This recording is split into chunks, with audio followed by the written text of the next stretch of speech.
eyes are open to see what God is revealing to us. Our ears are open to hear the next instruction so we won't fall into error. Our hearts are open so we can understand the ways and the will of God for our lives. We will be those who will be prayerful people. We will be those who will spend time with God. Remember, say, he that dwells in the secret place. You dwell here. It's not a place you visit. It's not a market or a hospital. It's not a place you just visit or your school. No, it's your house. God is your dwelling place. He said, he who dwells, he who resides in the secret place of the Most High will abide. See that word again. Abide under the shadow of the Almighty. That's how you gain protection, by spending time with God, by spending time in his presence. Because the devil is constantly looking for who to mess up. He's constantly looking for who to discourage, to destroy. I would say his mission statement is to steal. He wants to steal your time. He wants to steal your glory. He wants to steal your destiny. He wants to steal your assignment. He wants to make sure that you will not fulfill what God has asked you to do. But listen, we must be people of prayer.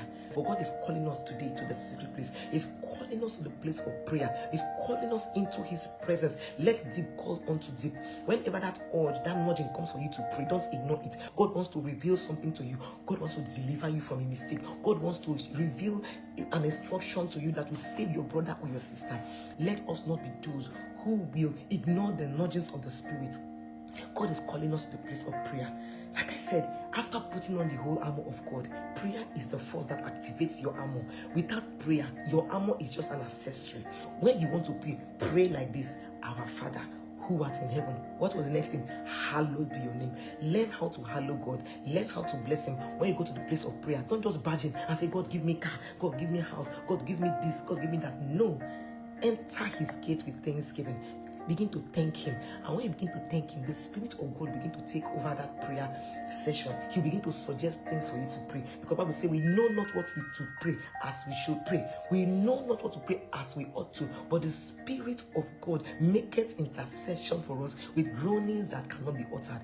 Allow the Spirit of God to pray through you. When you want to pray, begin to thank God and then ask God for utterance. Ask the Spirit of God to pray through you. And then you begin to see that you begin to pray according to the will of God.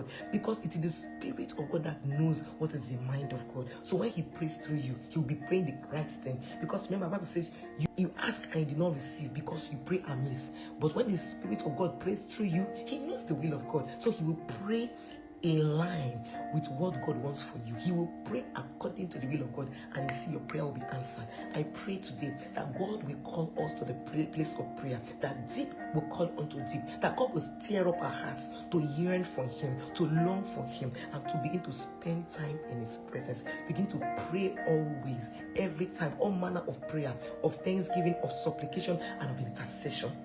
And as we engage in prayer, God will make a way. God will come through for us. That is how to activate the force behind the whole armor of God.